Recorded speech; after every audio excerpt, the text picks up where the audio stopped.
Good afternoon.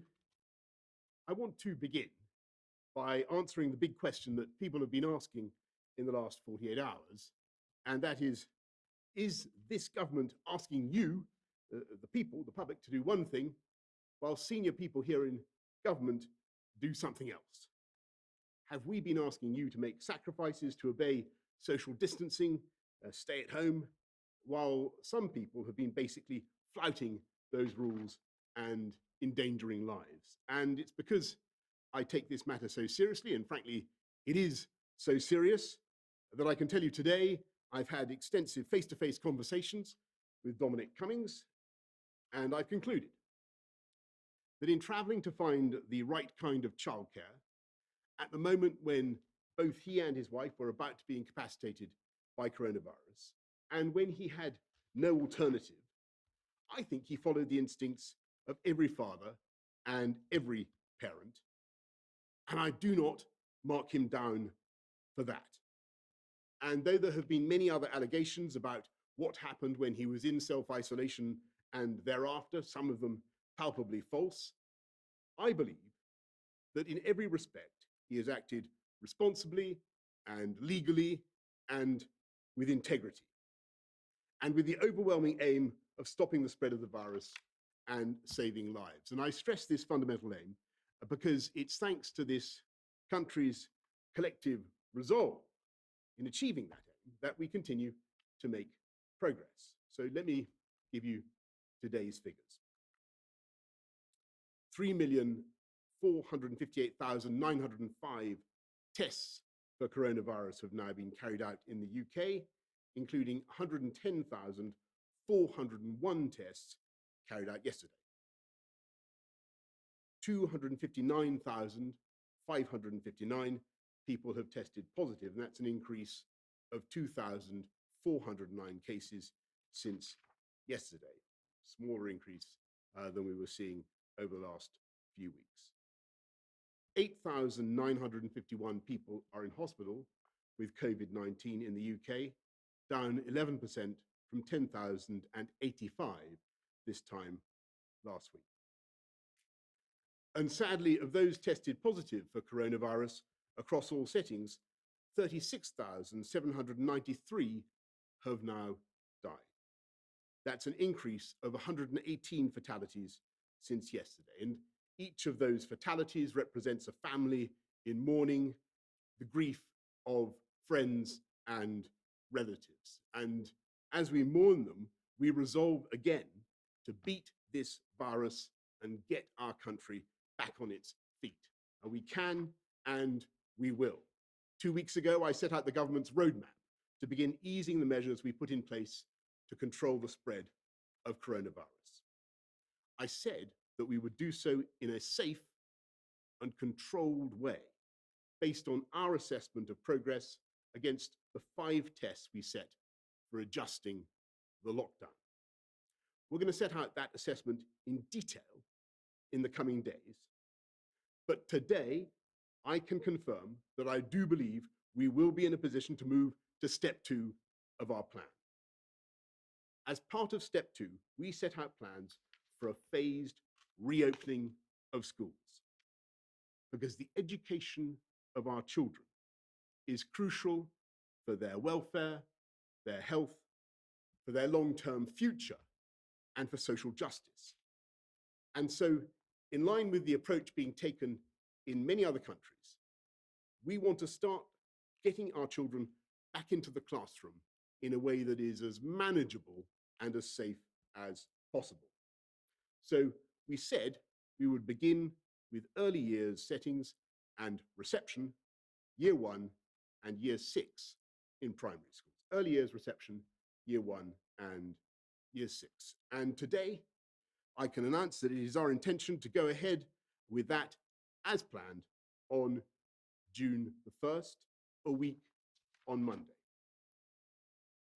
We then intend from June the 15th for secondary schools to provide some contact for year 10 and year 12 students to help them prepare for exams next year, with up to a quarter of these students in at any point.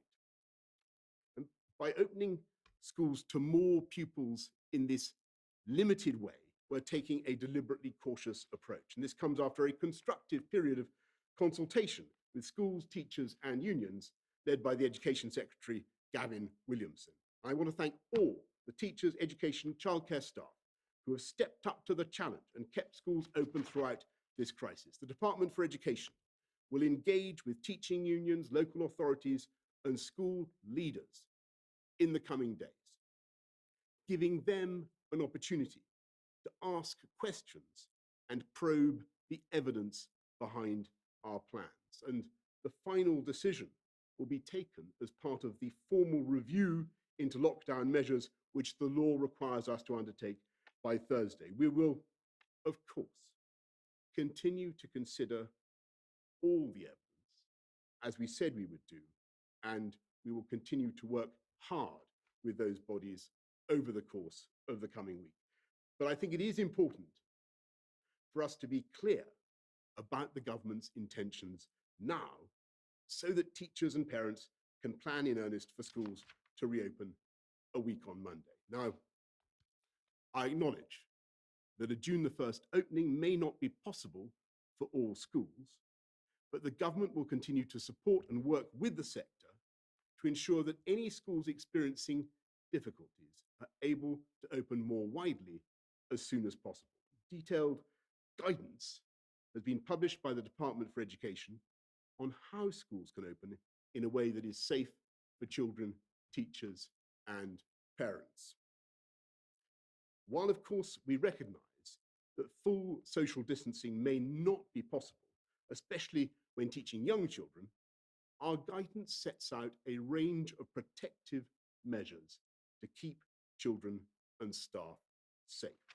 This includes reducing the size of classes and keeping children in small groups without mixing with others, staggered break and lunch times, as well as drop-offs and pickups, increasing the frequency of cleaning, reducing the use of shared items, and utilising outdoor space. All children and staff and their families will have access to testing if they display symptoms. And this will enable children and staff to get back to school if they test negative, and if they test positive, we will take the appropriate reactive measures. We will continue to work with the sector to support them to prepare for wider opening and ensure all children and young people can continue to receive the best care, education, and training possible. We will set out what moving to step 2 means for other areas, such as non-essential retail and more social contacts over the course of the next week. So let me stress again in conclusion, we are making good progress, but that progress is conditional, provisional. We must keep reducing the incidence of this disease. We must keep that R down below 1. And that means we must all remember the basics. Wash our hands, keep social distance, isolate if you have symptoms, get a test. We are beating this thing, but we will beat it all the faster if we stay alert, control the virus, and save lives. I now turn to Steve Powis, National Medical Director of NHS England, to present today's data. Steve. Thank you, Prime Minister, and good afternoon, everybody. If I could go through today's data slides, with which I'm sure you are all familiar. So as ever, the first data slide is in respect to the effect of social distancing on our transport usage within the country. And you can see, as we have shown you before, that when it comes to vehicles, cars, light goods, heavy goods vehicles, there's been a gradual increase following an early decline. But in public transport, in national rail, Transport for London and non-TfL bus routes, you can see that there's been a dramatic decline and that reduction in travel has been maintained over the period of the social distancing measures. On the next slide, we take a look at the testing program and the new positive cases of COVID-19 that are arising from that program. And firstly, you will see that in the upper graph, there has been a large increase in testing and indeed in testing capacity in recent weeks. You will see in the bottom graph that we continue to see new confirmed test positive cases, but even with an increase in the testing program, they have maintained steady or indeed have started to drop, which reflects that we are seeing less virus, less transmission of this virus in the community, and therefore lower rates of infection. And then the next slide shows how that data then translates into our hospitals. And clearly for the vast majority of people, this is a mild illness if you catch the virus. But unfortunately for some, symptoms and the complications do require hospitalization. And you can see the data here on the new daily admissions into England with COVID-19. You can see that peaked in April, but has now been steadily declining in recent weeks, again reflecting lower transmission rates in the community. And then for our unfortunately sickest patients who require some time in our critical care facilities, our intensive treatment units, and unfortunately need mechanical ventilation to support their breathing, then you can see in the lower graph that there has been another fall since April in all parts of the country in the percentage of those beds and intensive care units that are occupied by COVID-19 patients, again representing the reduction of cases in the community and therefore less critically ill people coming to our communities. And then on the next slide, we can see general data on the number of people in hospital with COVID-19. And you can see that compared to last week, there has been a fall from 10,085 to 8,951. So a continued fall in the number of hospital beds that are occupied with patients with COVID-19. And again, in the graphs that you can see that there is some variation around the country as to this. London, as I've said before, had the biggest peak and the fastest reduction, but you can see in other parts of the country that they again are coming off a plateau of numbers of people in hospital, and there is overall a sustained decline. And then finally, and unfortunately, we go to our slide on the number of deaths in the UK. And again, you will be familiar with this. As I've said before, the daily count does vary from day to day, and particularly at weekends where we have a reporting lag, and especially at bank holidays where it might be 3 days rather than 2. But the important aspect of this particular graph is the 7-day rolling average, which takes out that day-to-day variability. And you can see that once again, we are seeing a steady but sustained decline in the number of deaths, again reflecting success in reducing the transmission of virus in the community. Thank you. Thanks very much, Steve. Well, we're going to go for some questions first from the public and then from the media. First, we go to Penny in Hampshire. As this is a global pandemic, how is the government working with other countries to find solutions to vaccines, tracing gaps, etc., rather than everyone working on their own solutions?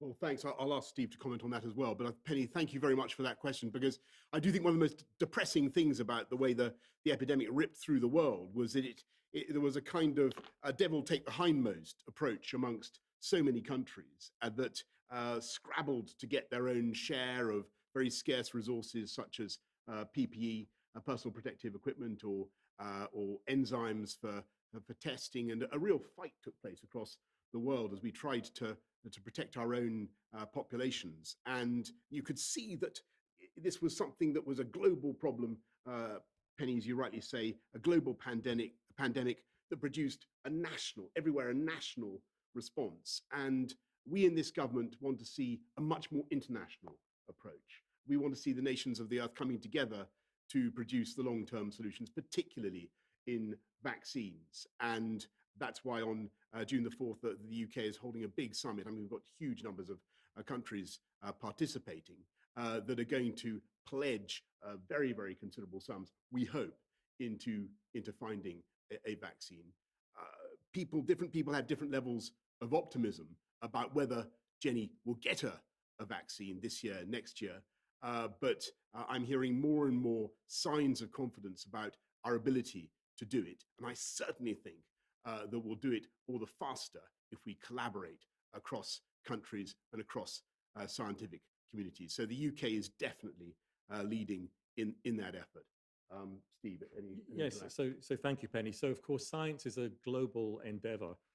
And I think it's been really heartening how scientists across the world have rapidly come together and rapidly advanced the pace of not only our scientific understanding of this completely new virus, but also in terms of working through the biology and then through to the sorts of treatments and therapeutics that might be used, not just for vaccines, as the Prime Minister said, but also in terms of using drugs, some of which are drugs that we use in other contexts, and rapidly working through clinical trials, some of which are international, some of which are in individual countries, to try and determine which drug or which combination of drugs might be capable of treating and modifying the effects of this virus infection.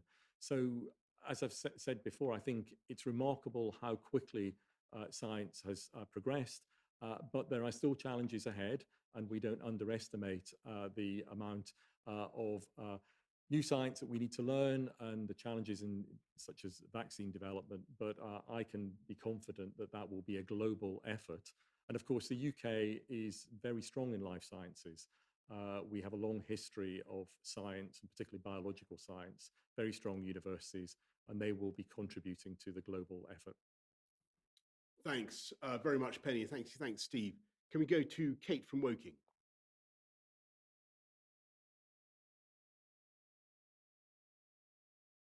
Sorry, I've got to read that. I'm sorry, forgive me. Kate from Woking asks, our school has decided it's not possible to accommodate children of critical workers alongside reception year 1 and year 6.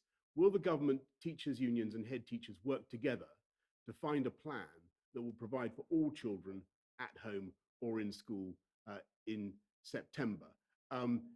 Kate, look, I totally understand the difficulties that your school faces. This is going to be tough, and I repeat my thanks to all teachers and educational staff who actually worked very hard to keep schools going for vulnerable children and the children of key workers throughout the last 10 weeks. What we will do is make sure that we stagger things and we pace things, and we work directly with you, with local authorities, to make sure that there is a plan. And you've heard some of the measures that I outlined today. I think the really important thing to ensure that we get everybody back and this whole thing up and running by September at the very latest is just to keep pushing down the incidence of that disease, to keep pushing that R down. That's going to be the most effective way to ensure that not just our schools, but all our economy is ready to go back as fast as possible.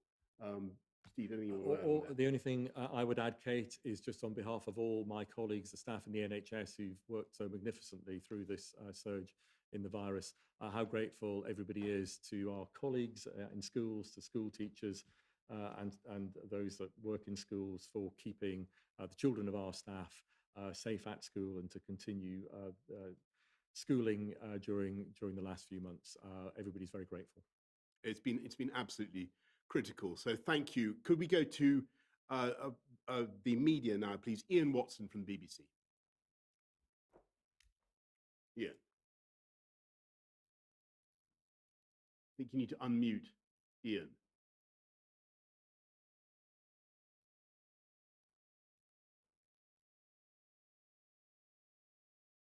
Can we get Ian's audio?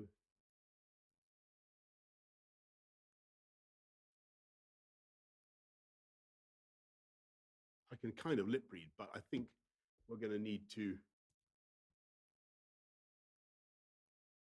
I'm so sorry. Yep. I'm so sorry, Ian. Can we come back to you? I think we'll go to Robert Peston of ITV. We'll come back to you, I promise. If we sort out your audio, we'll come back to you.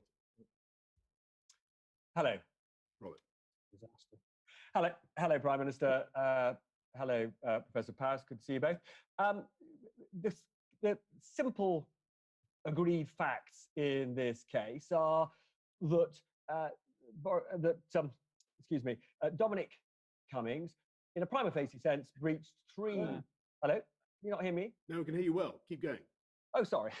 It's all technology's working so well. As I say, the agreed facts are really simple.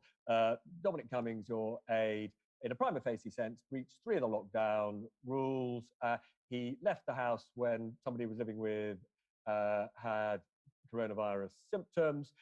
He was in a confined space with that person, in this case, a car, for several hours, and he went to a second home. I just want to be clear, Prime Minister, in saying that he behaved honourably, did the right thing by, trying to put in place childcare arrangements. Are you saying that if somebody is in the same position as Dominic Cummings and has the same childcare concerns, they are completely at liberty to do precisely what he did? Yes, no, not sure. And secondly, retail businesses need a bit of time, shops need a bit of time to prepare to open. Are they opening on June the 1st? Thanks very much, Robert. And first of all, I really just want to repeat what I said earlier on, looking at the very severe childcare difficulties that presented themselves to Dominic Cummings and his family. I think that what they did was totally understandable. There's actually guidance about that particular difficulty, about what you need to do, about the pressures that families face when they have childcare needs. He found those needs where they could best be served, best be delivered.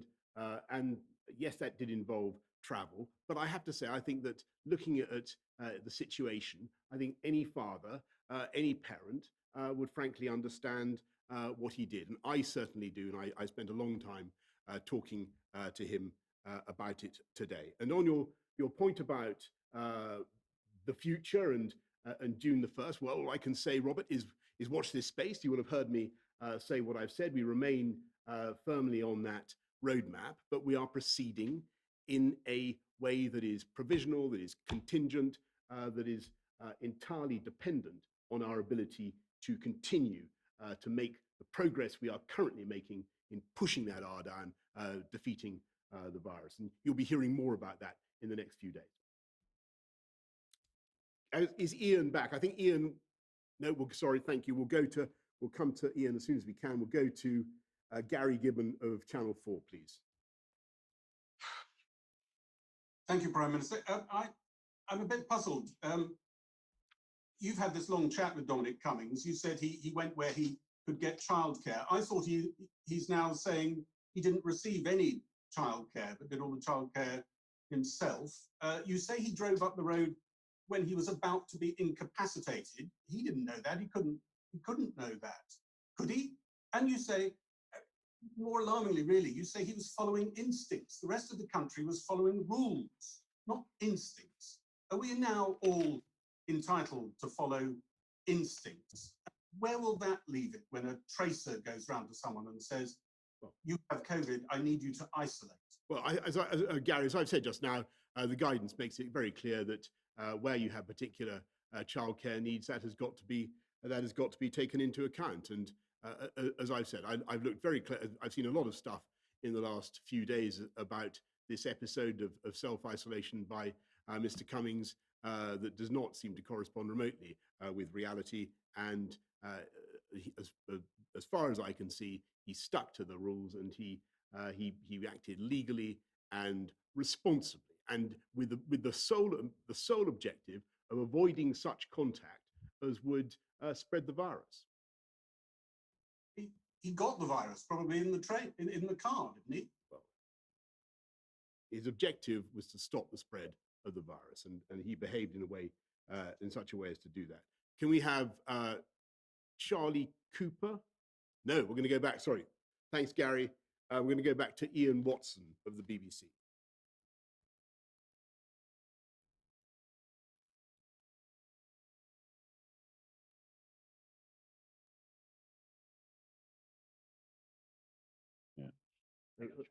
Okay, Prime Minister, can you hear me now? I can, yes. Excellent. So for better or worse, I haven't entirely been silenced. No, forgive me. Conservative MPs have got in touch with us today, Prime Minister, because they say lots of their constituents are angry. They feel that allowing somebody who was already ill to travel 250 miles across the country breaches at least the spirit of your guidance. Hand on heart, can you really say that this didn't breach the spirit of your guidance? When were you told that Dominic Cummings was making this trip? And did you approve that trip? And can I also ask another question, just in case I get muted again? And that is this. You said that some of the stories in the press were palpably untrue. Can you clear up one story which your ministers and indeed your press officers haven't been able to clear up? Did Dominic Cummings make a trip to Barnard Castle in April when he was isolating, or at least was based in Durham? Right.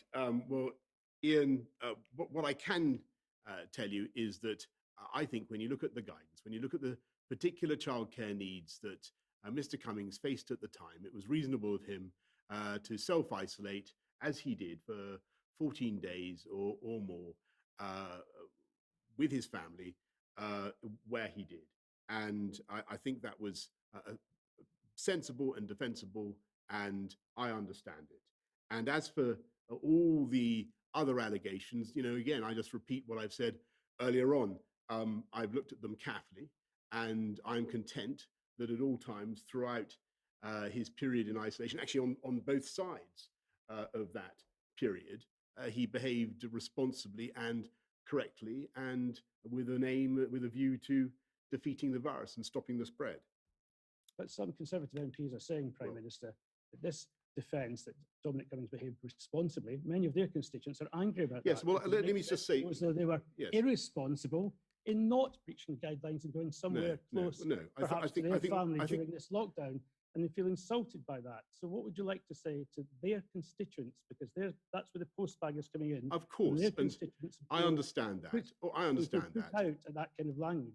I understand that, and I think that one of the reasons it's so important, and one of the reasons I was so determined to come and talk to everybody about this, is because I can totally get why people might feel so confused and, as you say, so offended by the idea that it was one thing for people here and another thing for others. But really, having looked at what happened, having looked at his intentions and what he was trying to do for the good of his family, I really think most people will understand what he was doing, and it went above all what he did. If you look at the measures that he took, they were designed to stop the spread of the virus, and I think that he at all times, as I say, behaved responsibly and legally. Though, Ian, I perfectly accept the point that you make, and that's why it's so important. That's why I wanted to come out and make these points this afternoon. Can we go now to Charlie Cooper of Politico? Thank you for having me. Thank you. Prime Minister, you say that Mr. Cummings had no alternative, but what is your definition of no alternative in this context? And it's a really important question because there's a question of the ongoing advice to the public here. Is it now government advice that if you have symptoms but are concerned about childcare, have no alternative, in your words, you don't necessarily have to stay at home, but you can travel to another home, maybe in a nicer part of the country, if you're lucky enough to have access to one? Is that the new advice? The advice remains unchanged, Charlie, and that is that if you have symptoms, then you should self-isolate for 14 days, and that's what Mr. Cummings and his family did. Scott McNabb from The Scotsman. How Mr. Cummings' actions... If the advice remains unchanged, can you explain how Mr. Cummings' actions are not in breach of the advice? Sorry, can we go? Because the advice makes it absolutely clear that if you have particular childcare issues, then that is a factor that has to be taken into account. And when I look at what actually happened, Dominic Cummings and his family self-isolated for 14 days, and that is what you've got to do. And there was as I said at the outset, there was a risk that they would not have, if they both went under in such a way as to be unable to care for their child, to get to your point, then they might have needed the help of relatives who were living nearby who could come in a socially distanced way. As it happened, that was not necessary for medical reasons I don't want to go into, but that was the risk. And I think it was a real risk. And I think it was absolutely responsible of Dominic Cummings to see the risk to his family, to see the risk to his child, and to take steps to avert it. And that's what he did. So, and that in no way changes the guidance or the advice. Could we go to Scott McNabb from the Scotsman, please? Yeah, thank you, Prime Minister. In Scotland, our former Chief Medical Officer resigned after a late night conversation with Nicola Sturgeon. When it emerged, she had breached lockdown rules, travelled to a second residence in another part of the country. The reason she had to go, we were later told, was because keeping her on risked undermining the public health campaign to keep the virus under control.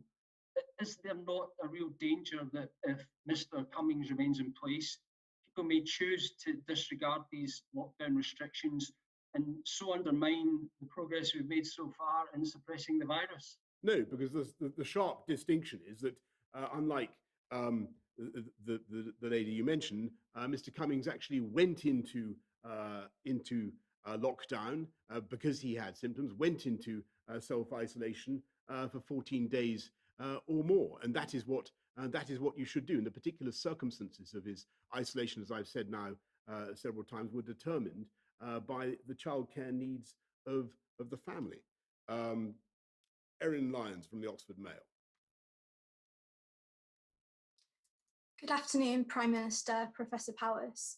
This week we reported on the death of Peter Gough, an administration assistant at Oxford's John Radcliffe Hospital, who died from coronavirus after raising concerns he didn't have access to PPE or any hand sanitizer, even after the death of two porters at the same hospital.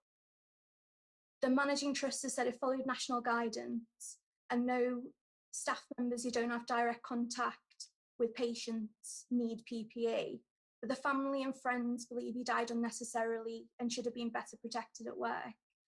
To Professor Powis, what is the evidence and rationale behind limiting PPE in this way in hospitals? Is it entirely science-based, or is it down to limited resources? And to the Prime Minister, an Oxford doctor who works in intensive care in the city had coronavirus in March, had a 4-month-old baby at home, but he said he followed the guidance, which he saw as incredibly clear, and stayed in lockdown throughout. If the government guidance included the exemption that Mr. Cummings used, why did so many people in Oxfordshire and beyond seem completely unaware of it and at great cost to themselves and their loved ones? Shall I take the PPE? So on PPE guidance, the answer is yes. PPE guidance is based on the science.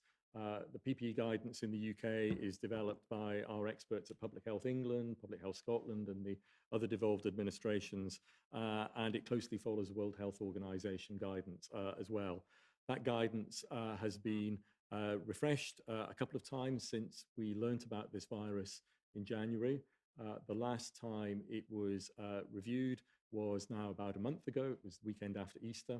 And that was done with a huge amount of input from professional colleagues across the healthcare sector, including the Royal Colleges, some of the unions and others.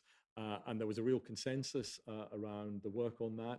I think Public Health England had over 1,000 comments over the course of refreshing that. So I'm confident that the guidance that is in place at the moment, which is that guidance, is not only based on the science, but on the professional input and support of many, many professional groups within healthcare. Thanks very much, Steve. Well, Erin, I obviously just on PPE, if I could say something, because it has been one of the most difficult and the most intractable and in some ways infuriating aspects of the crisis, the difficulty of delivering PPE in a timely manner, not just to the NHS, by the way, but to care homes and across the whole of the country. I think we're now doing much better than we were a month, 6 weeks ago, and as far as I know, no hospitals currently have stockouts in the way that you described. But I will look at what's happening in the Radcliffe I will try to make sure that they get what they need, and thank you for raising that. But on the other issue, you know, of Mr. Cummings and his, and the doctor you mentioned in Oxford, I just repeat my point. I think they're in the same position. Mr. Cummings did isolate for 14 days or more, and the circumstances of his isolation, his self-isolation, were determined by the difficult childcare position that he found himself in, and I understand that, and I think that many other people do. Thank you very much, everybody, for tuning in this evening. Thank you for watching. I think we'll be back again tomorrow. Thank you.